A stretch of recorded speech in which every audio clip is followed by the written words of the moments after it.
Pega a Bíblia aí.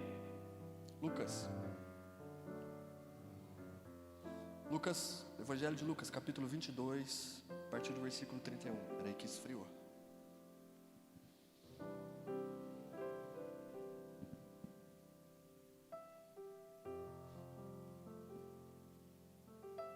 Quem achou, diga: Luan, você é lindo. Lu, fica de olho aí, ó, aqui. Aproveita, cara, ó. Lu, te amo, tá? Você tá bravo comigo? Mesmo? Vai parar de me seguir no Instagram? Achamos? Vamos lá. Se você está sem Bíblia, você pode acompanhar por aqui. A versão está um pouco diferente, mas o contexto daquilo que nós vamos falar é o mesmo, tá? Ele diz assim: Simão, fique firme. Satanás fez o que pôde para separar você de mim, assim como separa a palha do trigo. Mas eu orei por você em particular, para que você não desanime e nem desista. E quando você passar por alguma provação, pense em seus companheiros, fortaleça-os. De novo, Simão, fique firme.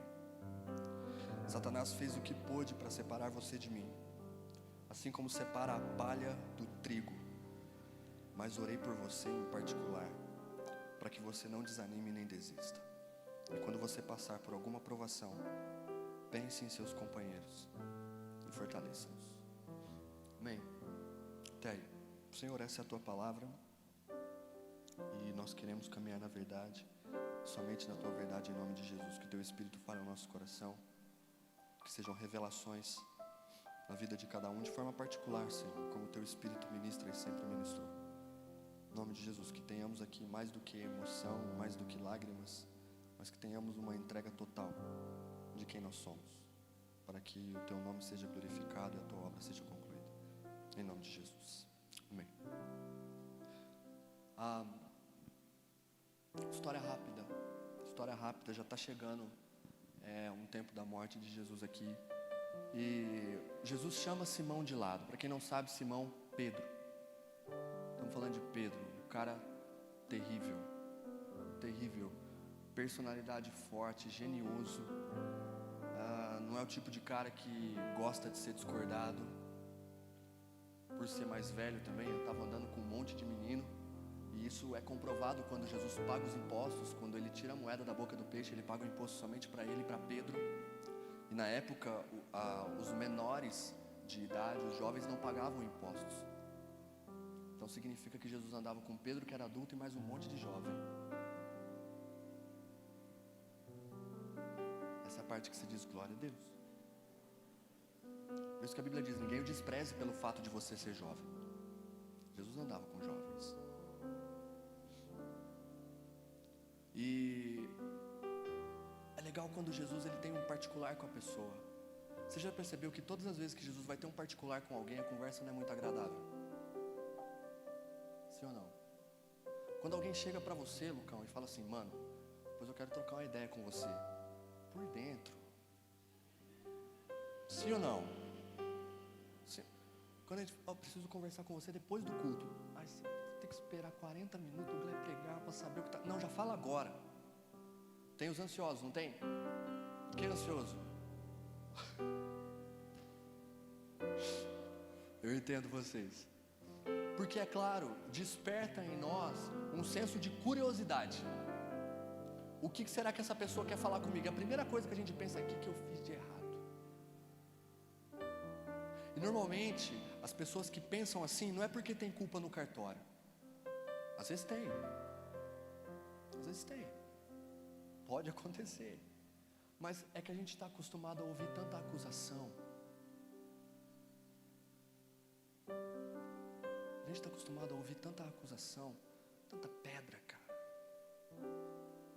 Tanta paulada, tanta mensagenzinha no WhatsApp, tanta mensagenzinha no Instagram, que quando alguém diz: quero conversar com você, você fala: vem. Mais um religioso, mais um chato, né? Os religiosos lá no extremo oriente, lá tem os xiitas, né? Na classe dos cristãos tem os xaatos. E a gente fica assim, falando, o que vem agora? Vamos conversar no final de agosto. Eu vou ter que ficar esperando até lá. Até lá, a gente cria dentro da gente uma série, né? Que já rodou na Netflix, entrou no top 1. E a gente está vivendo aquela ansiedade sem saber o que está acontecendo. E Jesus, ele chega para Pedro e diz o seguinte: Simão, vem cá, meu bom, vou trocar uma ideia aqui, parça. Como é que está a vida? Como é que tem sido esses 3 anos de caminhada? O que você tem visto? O que está legal? Qual foi a parte que mais te tocou? E quando você afundou na água, o que você pensou? E Jesus sabia que coisas piores aconteceriam lá na frente. Simão, mal sabe você que você ainda vai passar a faca na orelha de um cidadão. Mal sabe que você vai me negar ainda. Mal sabe o que você vai viver lá na frente, cara. Mas agora eu tenho uma conversa séria para ter com você aqui, vem cá. Satanás, imagina Jesus conversando com ele e quando Jesus fala para Pedro, olha, Satanás, Pedro já dá aquela... Satanás, ele conseguiu uma autorização para poder tentar separar você de mim. Em outras versões diz assim, Satanás conseguiu licença para te pôr na peneira. Já usou peneira? Normalmente você usa a peneira, aquilo que fica dentro ou aquilo que sai da peneira? O que sai. O que sai.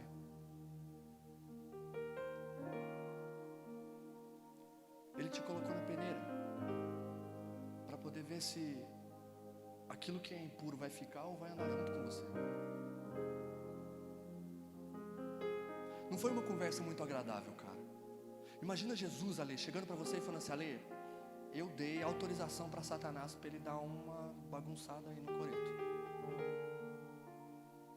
Irmão, um boleto que a gente atrasa, a gente já fica sem cabelo. Não é por isso, tá? Tá tudo certo, não tem escândalo não. Deus tem sido provedor. Mas sabe, imagina se Jesus chega para você e fala assim, olha Nath, ele conseguiu licença para te pôr à prova. A primeira pergunta que se eu tivesse do lado de Jesus eu faria é, o Senhor não deixou, né? Porque o Senhor é o Deus cuidador, o Senhor é aquele que me guarda, o Senhor é meu pastor e nada me faltará. Eu sou aquele que habita no esconderijo do Altíssimo e a sombra nessa hora a Bíblia vem, cara. Nessas horas o cara leu a Bíblia toda em 2 dias e já decorou tudo. Para quê? Para obter de Jesus um favor com medo de ser provado. Jesus, o Senhor não deixou, né? Aí Jesus dá uma vírgula e fala assim, mas eu orei por você, para que a tua fé não te abandone. Ou seja, eu deixei. Mas sabe, o que você prefere acreditar? Na permissão que Ele teve ou na minha oração por você? Em o que você vai depositar a sua fé? Em o que você vai depositar a sua confiança? Em algo que você sabe que vai mexer no teu interior, que vai mexer na tua motivação, que vai mexer talvez até na sua carne, no seu bolso? Ou você prefere ficar com a minha intercessão, Pedro? O que você prefere? Sabe, em todo tempo em que há uma liberação de Jesus para uma aprovação, seja com Jó, seja com Pedro, eu não consigo ver um Deus que pune. Eu não consigo ver um Deus que traz isso para a vida de alguém como forma de correção, como forma de punição. É uma forma de aperfeiçoamento. É uma forma de aperfeiçoamento. Cara, você joga FIFA? Você já jogou com uma estrelinha? Tem graça. Pô, fala sério. Deu que tinha que dar uma estrelinha, vamos pôr 2, 3, 4, 5, que é o mais difícil. São 5 estrelas, não sei. São 5? Beleza. Só que chega uma hora nas 5 estrelas que você pegou a manha. Fala, já era, cara. Agora eu preciso jogar de forma online para saber quem são os brabos do negócio mesmo. Aí você vai jogar a primeira vez, toma 68-2. Se tivesse mais tempo, você tomava mais. mas a gente é aperfeiçoado assim. Pedro já tinha passado por outras experiências e por outras provações, preste atenção. Ele enfrentou um tempo em que ele não tinha dinheiro para poder pagar o imposto, e Jesus proveu isso para a vida dele através da moeda que ele tirou da vida do peixe, da boca do peixe. Pedro foi testado na sua fé quando ele recebeu um desafio de Jesus, e quando ele, na verdade, não é que ele estava duvidando que era Jesus, mas ele olha assim: escuta, se é você mesmo, se você é quem diz que é, deixa eu ir sobre as águas. Aí Jesus fala: vem. E ele vai, cara. E ele tem aquela experiência do sobrenatural de andar sobre as águas. Mas ninguém teve isso. Apenas Jesus e Pedro, mais ninguém. Quem já tentou? Eu também. Várias vezes, piscina do acampamento, cara. Tá afundando, não tá dando certo. Esquece. E ele também passou pela provação de quando ele foi enviado junto com os 70. E Jesus falou assim para ele: escuta, estou mandando vocês sem bolsa, sem alforge, sem nada, e vocês só vão chegar e falar de mim. Paz seja nessa casa. E se ninguém der atenção para vocês, pega tudo que vocês têm e volta, cara. Você foi provado na sua fé, andou sobre as águas. Faltou provisão, eu tirei moeda da boca do peixe. Quando não tinha peixe, eu te ensinei a pescar, usei o teu barco. Ei, você precisa conhecer o teu inimigo mais de perto agora. Sabe por quê, Pedro? Porque sobre você eu estabeleci a igreja. Tu és Pedro, e sobre essa rocha eu vou edificar a minha igreja, e as portas do inferno não prevalecerão contra ela. Não foi isso? Eu preciso dar essa autorização para que você desenvolva, para que você cresça, para que você amadureça, para que nada ao teu redor te distraia. E por que eu estou colocando isso sobre você? Porque os demais são mais jovens. E quando você se fortalecer, anima teus irmãos, anima eles, porque está sobre você isso, Pedro. Sabe, e eu vejo nessa hora um Jesus amigo, cara. A Bíblia obviamente não diz isso, mas sabe, às vezes eu tento ver Jesus injetando ânimo e força nas pessoas, como ele fazia, a ponto de talvez falar assim: escuta, Judas não vai conseguir, mas você consegue. Pô, Jesus, mas eu afundei na água, mas eu te levantei.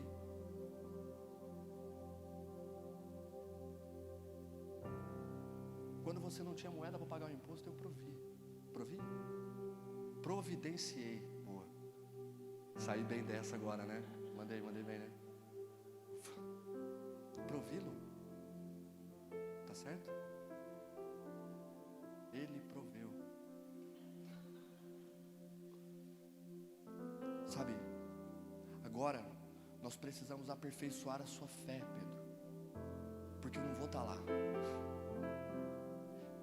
Quando você afundou, você sentiu o meu toque, eu te levantei. Quando você precisou da moeda, eu entreguei na tua mão, paga lá. Agora não. Agora eu preciso que você exercite o que você acredita e não o que você vê. Essa é a parte que você diz: ui. Eu preciso que você exercite o que você acredita e não o que você vê. E cara, é óbvio que isso enche a pessoa de força, né? E aí Pedro diz no versículo 33, Senhor, estou pronto para qualquer coisa. Estou pronto para ir com o Senhor para a morte. Se for para a direita, nós vamos para a direita. Se for para a esquerda, nós vamos para a esquerda. Se for para trás, nós vamos para trás. Eu estou pronto. Irmão, quem de verdade não se sentiria uma pessoa especial quando você andou sobre as águas, você presenciou multiplicação de pães e peixes, sobre você foi estabelecida a igreja, você foi o cara que teve a revelação de quem era o Cristo.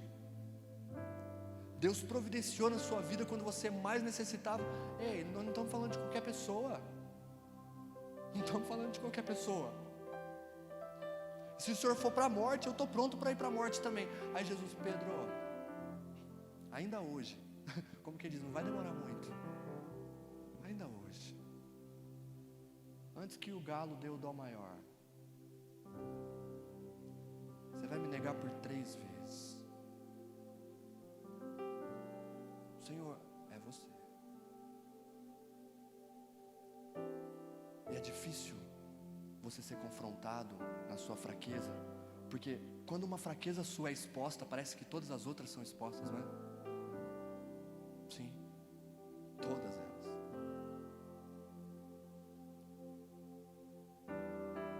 Mas Jesus frisou algo para que Pedro não esquecesse. Pedro, eu orei por você, em particular, para que a tua fé não te abandone. Pedro, eu orei por você. Orei, Pedro. Fique com a minha oração, não fique com a sua dúvida. Fique com a minha oração, não fique com a aprovação. Fique com a minha oração e não com o seu temor. Confia. Confia.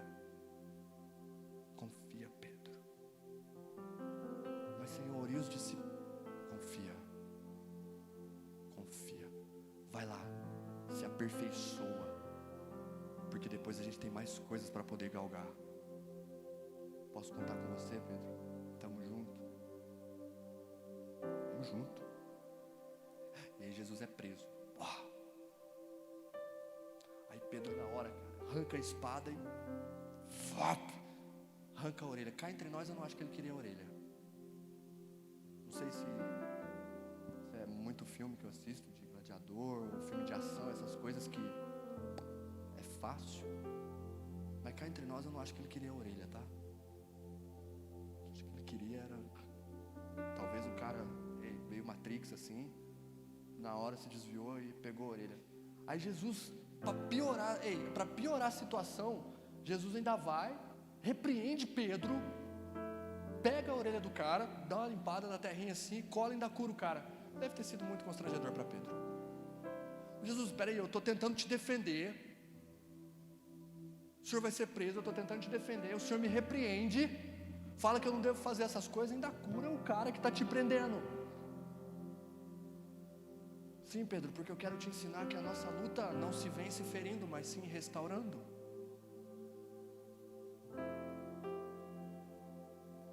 A nossa luta não se vence ferindo, Pedro, mas sim restaurando. Existe um propósito sobre a vida dele. Na época, pessoas que almejavam ser sumos sacerdotes não podiam ter defeitos físicos. Deficiências físicas. Seja membro, nada. E Malco, que era esse soldado que teve a sua orelha cortada, ele era um aspirante ao sumo sacerdote. Então Jesus não estava apenas curando uma orelha, ele estava restaurando um ministério. Ele estava restaurando um ministério. A gente não precisa brigar com o ministério, a gente segue a Jesus. Não precisamos brigar com o ministério. Ah, mas fulano de tal foi para a igreja A, para a igreja B. Ei, queridos, um rei, um reino, ponto. Ah, mas deixa Deus fazer. Deus sabe o que faz, a gente não sabe o que fala. Fecha parênteses. E aí quando Jesus é entregue aos soldados, cara, a primeira coisa que a multidão olha: eu conheço você. Aí Pedro já deve dar aquela disfarçada assim. Tipo aquele tchau na rua, quando a pessoa dá o tchau pra você, não é pra você, sabe assim? Mas eu dou o tchauzinho, você dá o tchau, o que aconteceu? Você olha, já é. Conheço você. Não, eu conheço você sim.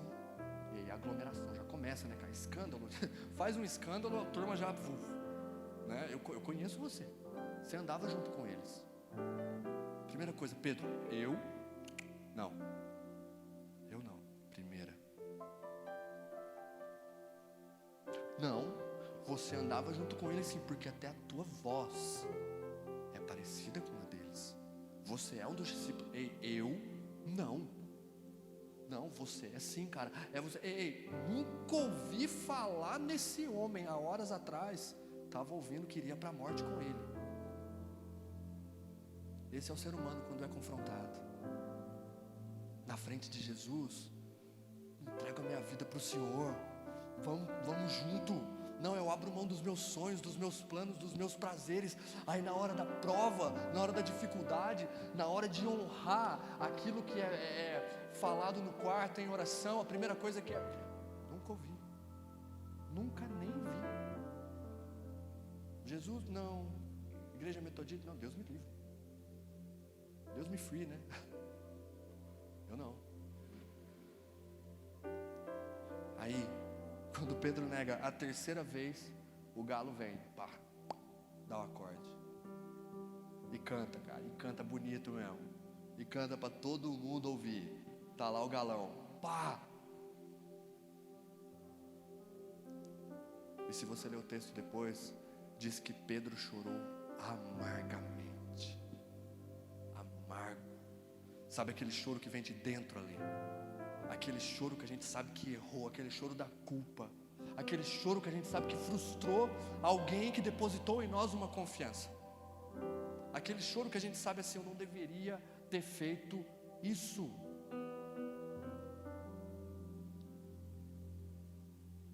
A minha pergunta é: nós negamos a Jesus mais de 3 vezes já? Já. E quando eu falo negar a Jesus, querido, é rejeitar o seu amor.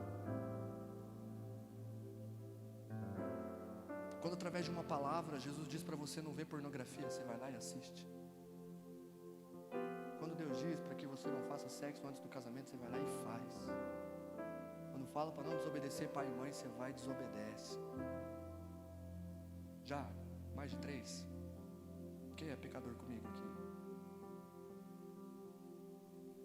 É óbvio. A outra pergunta é: choramos como Pedro?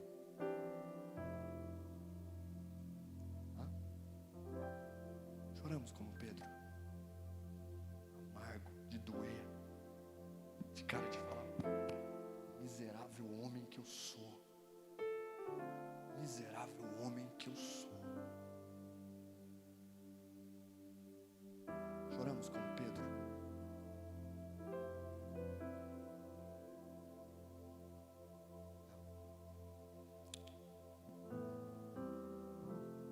E eu estou resumindo aqui tudo que eu ia falar, nem peguei o esboço aqui. Mas sabe, o que a gente precisa entender é que Jesus, ele não lançou sobre Pedro um ultimato. Ele falou: você vai me negar e não vai ter mais jeito. Ele fala assim: quando você se fortalecer. Ele estava dizendo o seguinte: Pedro, você vai errar. Você vai errar, cara, você vai errar. Eu sei que você vai errar, eu te conheço. Cabeção, eu sei quem você é, cara. Você vai errar, mas quando você se fortalecer, Jesus não tirou dele a oportunidade de se levantar novamente.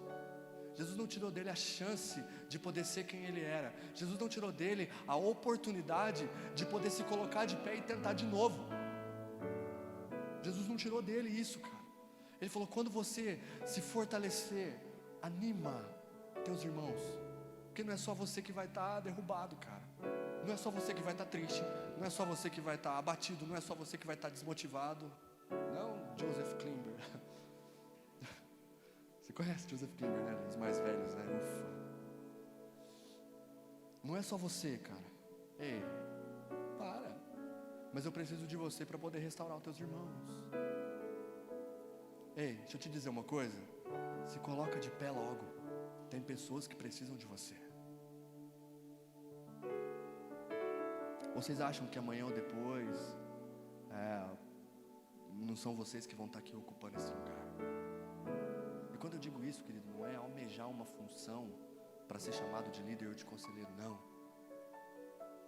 É para revelar o amor de Deus para essas pessoas, independente de quem elas sejam e o que elas fazem.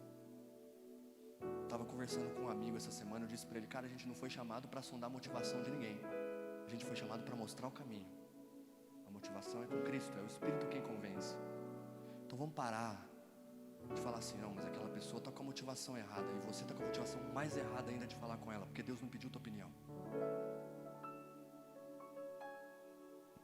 É Ele que sabe os pensamentos que tem a respeito. É Ele que sabe os pensamentos que tem a respeito. Nós não fomos chamados para sondar a motivação de ninguém.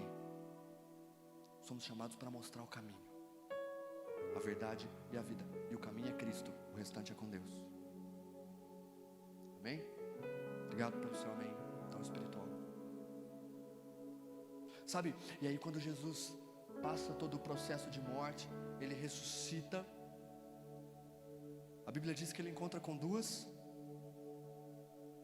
Oi. Isso!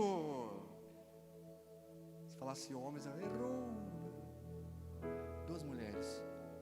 E uma das frases que Jesus disse para essas duas mulheres é: vá e diga aos discípulos e a Pedro que ele vai adiante de vós para Galileia.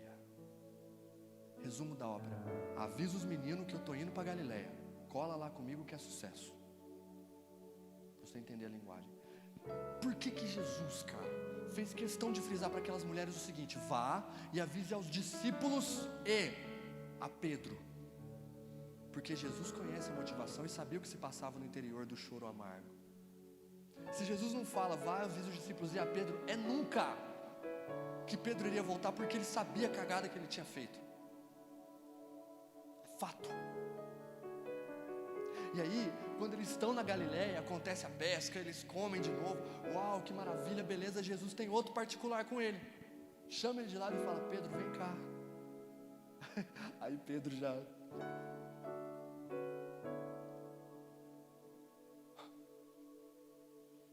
sabia o que fez. Aí Jesus chega para ele e fala assim: Pedro, tu me amas? Cara, que pouco sacanagem de Jesus, né, velho? Pedro, tu me amas? Aí Pedro: sim, Senhor, te amo. Cadê a Nath? Aqui, ó. A Nath que manda essas figurinhas, muito top, eu achei. A Nath não, a Isa. Tá vendo? Confundi. Vigia, irmã, não é tua vida não. É a Isa. Que eu pedi um favor pra Isa essa semana, ela mandou uma figurinha top. Top, velho, eu curto demais essas figurinhas que vocês mandam aí. Eu preciso de umas de pessoas da igreja, por favor, me ajudem, tá? Não, é defesa, isso aí é defesa, cara. Jesus pergunta pra Pedro: Pedro, tu me amas? Aí Pedro: Senhor, te amo. Demais, te sigo no Instagram, no Twitter, no Facebook, no LinkedIn, tá lá. Então Pedro, apacenta as minhas ovelhas. O que ele está dizendo? Cuida delas. Aí Jesus faz a segunda pergunta: Pedro, tu me amas? Aí Pedro já: sim, Senhor, te amo. E não contente com isso, Jesus pergunta a terceira vez: Pedro, tu me amas?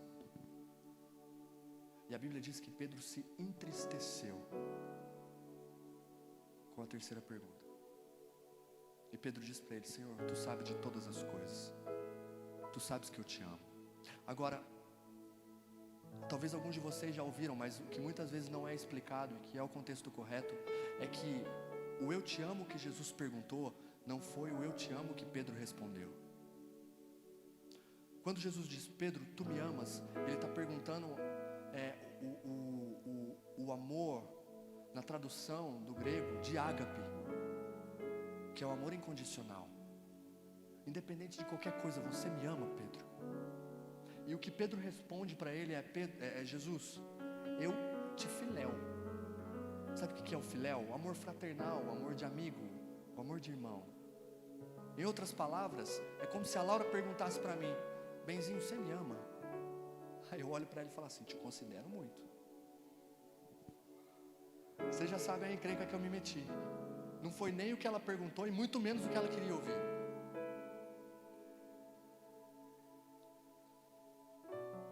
Pedro, tu me ágape. Jesus, eu te filéu. Então apacenta as minhas ovelhas. Pedro, ágape, filéu.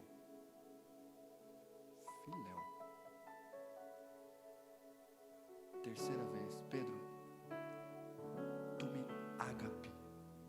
Independente de qualquer coisa, você me ama, Pedro. Por isso que Pedro se entristece, porque ele não conseguia chegar no nível do ágape, porque ele sabia quem ele era. Ele sabia que ele falhou na fé, ele sabia que ele falhou na obediência, ele sabia que ele falhava na sua personalidade, ele sabia disso. Só que o legal e o que eu acho tão maravilhoso dos discípulos é que havia sinceridade. Tomé era sincero, não acredito não. João já era mais carentão, né? Já Pedro era espada mesmo e não tem conversa, irmão. E quando Pedro se entristece, não é porque Jesus está ali o confrontando, querendo saber do amor, não é isso. É que Pedro estava dizendo o seguinte: o Senhor sabe de todas as coisas, o Senhor sabe das experiências que nós tivemos, tudo que eu vivi, foi muito legal andar sobre as águas, foi fera demais a multiplicação dos peixes, foi muito bacana quando a gente expulsou demônios, show, sensacional. Mas eu não estou no nível do ágape, eu permaneço no filéu, gosto muito de você, te considero muito, mas está no filéu, e é um filéuzinho de nada.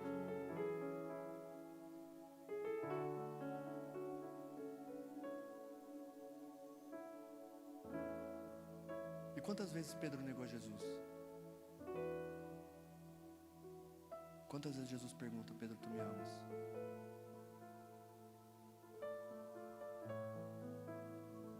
Sabe, Pedro, para cada vez que você falou que não me conhecia, eu curei a tua vida, perguntando se você me amava. Perguntas de Jesus podem curar, tá? E por que elas podem curar? Porque elas te trazem para a realidade. Elas te trazem para a realidade. E aí, quando o texto diz: Simão, fique firme, Satanás fez o que pôde para separar você de mim, assim como se separa a palha do trigo. Quantos já viram plantação de trigo? Você já viu que o trigo, conforme ele vai crescendo, precisa passar uma máquina em cima dela? Para quê? Para que através dessa queda, através desse processo de esmagar, ela se levante, e através disso ela se fortaleça. Ela se curva, mas ela se levanta. Essa é a diferença do joio e do trigo, tá? Claro que quem é da área pode explicar isso muito melhor do que eu. Mas o joio, quando ele deita, ele não se levanta mais. O trigo se levanta. Tem um texto na Bíblia, agora eu não me lembro onde está, que diz assim: ele não esmagará a cana quebrada e nem apagará o pavio que fumega. É claro que se você for bem na raiz do trigo e quebrar a caninha dele ali, é natural que ele não se levante mais. Mas quando você passa pelo processo de esmagamento e a sua raiz não é afetada, você vai se levantar novamente. Está entendendo o que eu quero dizer? Esse texto eu entendo como Jesus dizendo o seguinte: eu não vou tirar de você a esperança e a oportunidade de se levantar novamente. Eu não vou. Eu não sou assim. Eu não vou tirar de você a esperança de se levantar novamente, cara. A gente vai se levantar. E quando você se levantar, pega teu irmão, traz ele para perto e fala assim: cara, nós estamos juntos. Ah, Glenn, mas eu errei, eu também. Mas veio um homem para mim e disse assim: cara, você me ama. Eu falei que eu amava na minha limitação. E ele disse assim: então cuida dos meus. Então eu vou cuidar deles. Entenda, Jesus só está falando de amor. E para a gente encerrar, abra comigo aí em Apocalipse capítulo 2, rapidinho.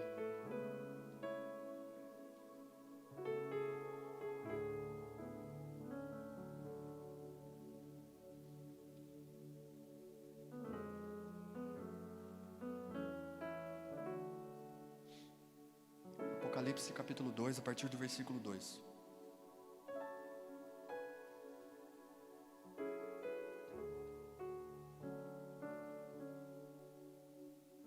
Acompanha comigo aqui, ó, no Data Show, melhor. Conheço as tuas obras, tanto o teu trabalho árduo como a tua perseverança, e que não podes tolerar pessoas más, e que puseste à prova aqueles que a si mesmo se declaram apóstolos, mas não são, e descobriste que eram impostores. Tens perseverado e suportado o sofrimento de toda espécie por causa do meu nome, e não te deixaste desfalecer. Entretanto, tenho contra ti o fato de que abandonaste teu primeiro amor. Isso é uma carta a uma igreja, tá? Quando João escreve a carta às igrejas de Apocalipse. Perceba, está falando de uma igreja de muita estrutura. Está falando de uma igreja de muita estrutura. Uma igreja sólida. Volta para mim, por favor, Fer. A partir do 2. Obrigado. Está dizendo o seguinte, olha, eu conheço as tuas obras. Eu sei que você está trabalhando. Eu sei que você está fazendo alguma coisa. Eu sei que a decoração está bacana. Eu sei que o louvor está fervendo. Eu sei que as gravações estão ficando top.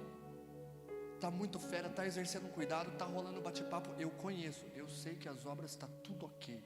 E eu também sei do teu trabalho árduo e da tua perseverança. Não tem sido um trabalho fácil. Tem sido desgastante, cara. E você tem perseverado, não tem desistido como alguns. E que você não pode tolerar pessoas más. Você tem um coração bom, você tem uma motivação boa. Você quer fazer isso vendo o bem. Está tudo certo. Volta um pouquinho, por favor. E que puseste à prova aqueles que a si mesmos se declaram apóstolo, mas não são, descobriste que eram os impostores. Cara, você está detectando heresia com uma facilidade sensacional. O controle de qualidade da igreja está ótimo, está perfeito, pode pular. Tens perseverado e suportado sofrimentos de toda a espécie por causa do meu nome. Cara, você tem suportado a pressão, tem suportado a crítica, tem suportado mensagenzinha inútil de WhatsApp, de Instagram, crítica desnecessária. Tá ótimo, tá perfeito, mas uma coisinha eu quero te dizer, uma e nada mais. Lembra lá atrás o primeiro amor? Lembra, Pedro? O que houve? O que aconteceu? O que houve? Qual foi no meio do percurso aí, aonde a gente inverteu a ordem das responsabilidades e das prioridades e isso aconteceu? Próximo versículo, Fer, por favor. Recorda-te, traz a memória, puxa.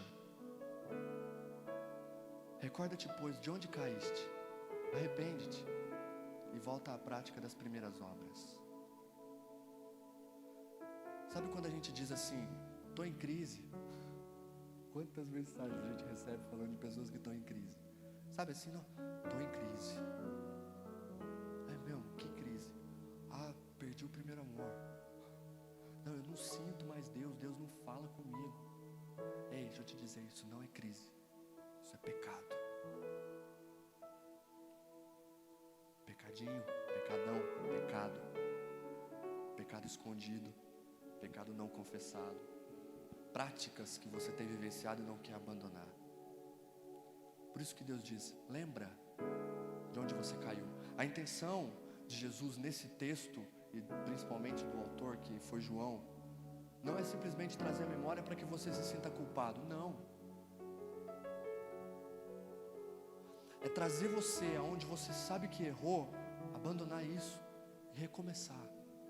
Ei, arrepende-te, lembra de onde você caiu. Lembrou? É aí. Arrepende-te. Arrependimento não é remorso. Eu ministrei isso na escola dominical, na classe dos novos, há uns dias atrás. Arrependimento não é remorso. Remorso é aquela culpa momentânea. Ah, desculpa, não vou fazer de novo. Mas acaba fazendo. É que a gente está vivenciando um episódio aí com uma pessoa. Mas Deus também está trabalhando na gente em relação a isso. Espero. Antes que eu. Arrepende-te. Lembra de onde você caiu. Arrepende. Abandona, joga fora.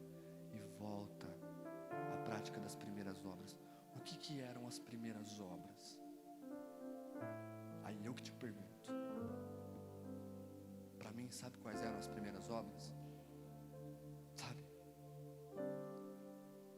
Quando eu não me preocupava com o meu sono e me preocupava em orar.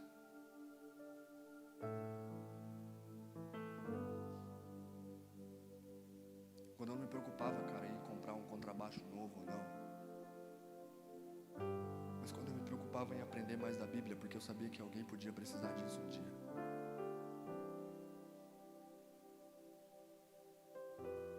É quando eu ia para a igreja e parava de ver defeito em tudo.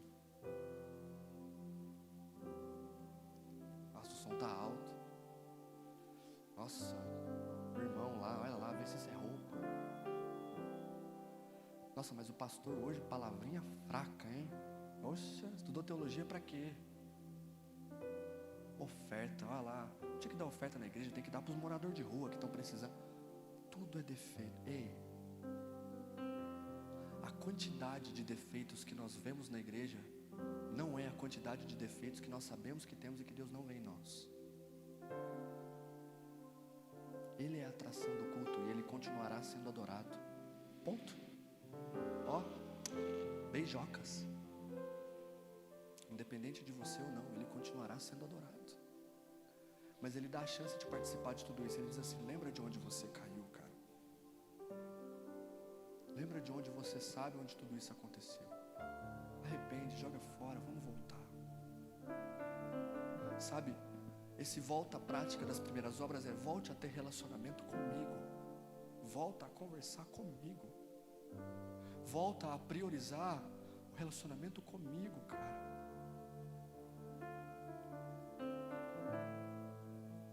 Não, Senhor, abençoa os meus caminhos. Não, cara, Você não abençoa meus caminhos. Anda nos caminhos dele que já são abençoados.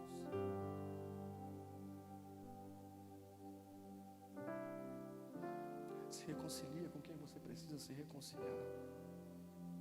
Ei, para mim, sabe quem é cristão de verdade? Não é cara que tem 1 milhão de visualizações no YouTube, não. É a pessoa que olha e fala assim: eu errei. Não, eu sou fraco. Eu preciso de um Deus. Olha, eu pequei. Isso é crente, cara. Porque sabe que depende de um Deus na vida dele. Já estou acabando a introdução. Isso para mim é crente. E aí tem uns infeliz, mal resolvido, que critica quem está tendo tal ação. Ah lá, tal pessoa está se arrependendo. Ah, não sei não. Ah, duvido, viu? Não, vai orar, vai. Sabe? Se mata. Ei, e quando eu estou falando se mata, é matar a carne, tá? Pelo amor de Deus, por favor, tá? Senão você vai sair daqui. O conselheiro falou que... Não estou dizendo isso. Estou dizendo para você matar a sua carne, se anular, cara, e viver conforme a palavra. Lembra de onde você caiu. Arrepende, volta à prática das primeiras obras. E quando você se converter, quando você se reanimar de novo, anima teus irmãos. Vai ter que chegar para mim: sabe, Ale, eu já vivenciei o luto. Eu sei como é. Eu sei o que é perder alguém que eu amo na minha vida. Eu sei, Débora. Eu sei. A morte do Silas também doeu em mim. E muito. Muito. Briguei com Deus até. Não adiantou. É você poder ser curado disso e dizer para outra pessoa assim: olha, vai passar. Vai passar. Eu imagino que não foi fácil. A gente ter que enterrar alguém é difícil. Mas sabe, um dia Ele vai vir nos buscar. A gente vai se reencontrar novamente. A gente vai celebrar. E aquilo que era morte virou vida. E aquilo que era luto virou festa. Vai passar. Anima teus irmãos. Ei, eu me reconciliei, se reconcilie também. Ei, eu pedi perdão dos meus pecados. Faça isso, cara. Faz isso. Ah, Guilherme, mas você não teve vergonha? Não. Posso até ter. Mas eu tenho um advogado junto ao Pai, que Ele não vai me condenar. Ei, se tem cristão que está te condenando porque você está confessando o pecado, desfaz a amizade. Culto do amigo, eu estou dizendo, desfaz a amizade. Porque isso não é amigo. Então não tem amigos, tem alianças. Tem alianças. Pessoas que vão dizer para você o seguinte: olha, você está enfrentando tal provação, eu vou orar por você, cara, para que a tua fé não te abandone. Você vai enfrentar dificuldade? Vai, cara, mas aqui Deus está nisso. Deus está nisso. Ele vai te aperfeiçoar. Seja forte. Vamos vencer. Judas não conseguiu, mas a gente vai conseguir. Ah, mas se eu errar, recomeça, faz de novo. Se eu errar de novo, recomeça, faz de novo. E se eu errar a terceira vez, recomeça e faz de novo. Mas não para. Porque muitos têm desistido da fé. E nós não somos daqueles que retrocedem. Prosseguimos para o alvo, a fim de conquistar a carreira que nos foi proposta. É para isso que nós vivemos e existimos. Só. Eu me formo esse ano. Só que eu também termino o programa de orientação vocacional esse ano. Aí esses dias o pastor Ezequiel chamou eu e a Laura para conversar e falou assim: escuta. Quando ele soltou o escuta, eu falei: lá vem. E se Deus nos desse uma direção e eu quisesse enviar para vocês para o norte do país? Vocês abririam mão de tudo que vocês têm aqui hoje? Tudo. Meu pai, a mãe dela, trabalho, para poder ir para lá e viver na dependência de Deus? Cara, eu tremi, juro. Primeiro porque o homem tem 30 anos de ministério, né? O que eu tenho de vida, ele tem de ministério. E segundo, que a gente fala que abre mão por Deus das coisas, mas quando a gente é colocado à prova mesmo, cara, opa, parece que não é bem assim, né?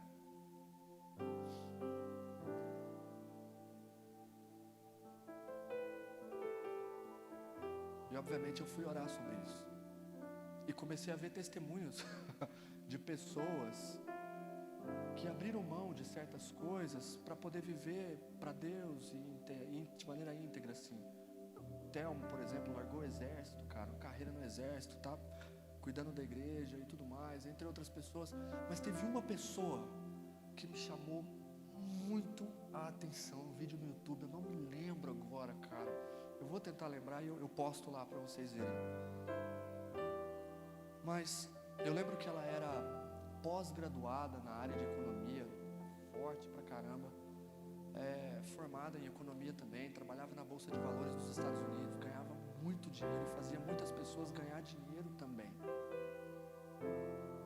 E aí, um dia ela chegou na casa dela e começou a orar, cara, e em prantos ela chorava e falava para Deus: eu não tenho nada. A mulher era milionária antes dos 30 anos, casada, 2 filhos, família bonita, ia para a igreja. E aí Deus chamou ela para o ministério em tempo integral. E ela foi orar, cara. E quando ela orou, falou assim: Senhor, eu quero que o Senhor receba tudo que eu tenho. Meu trabalho, para vocês, quem não sabe, a Bolsa de Valores dos Estados Unidos se chama Wall Street. É a Bolsa de Valores mais forte do mundo. Não tem noção do que é aquilo, quem é da área de exata, de economia. Estou entregando para o Senhor tudo que eu tenho. E a resposta de Deus para ela foi uma pergunta. E a pergunta foi: que tudo?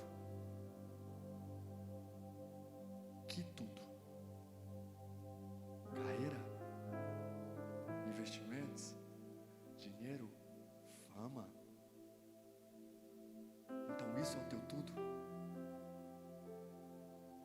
Isso é o teu tudo? Isso é o teu tudo? Depois que eu vi esse testemunho dessa mulher, eu falei: eu não tenho nada para entregar para Deus. Por quê? Porque Ele é o tudo. O que você tem não é nada perto do que Ele é, cara. Lamento te desapontar, desculpa, também te amo, mas o que você tem não é nada perto do que Ele é. E eu fiz uma oração perigosa. Falei: Senhor, só cuida de nós, da nossa família. Quando o Senhor quiser e precisar, a gente vai estar aqui. E depois que eu orei e falei amém, eu não acredito que eu falei isso. Mas sabe, eu vou trabalhar diretamente para alguém que criou o mundo. Alguém que providenciou todas as coisas. É um empreendimento que nunca vai falir. Um empreendimento que nunca vai ter problema. Não tenha medo de entregar o nada que você tem para viver com tudo de Deus.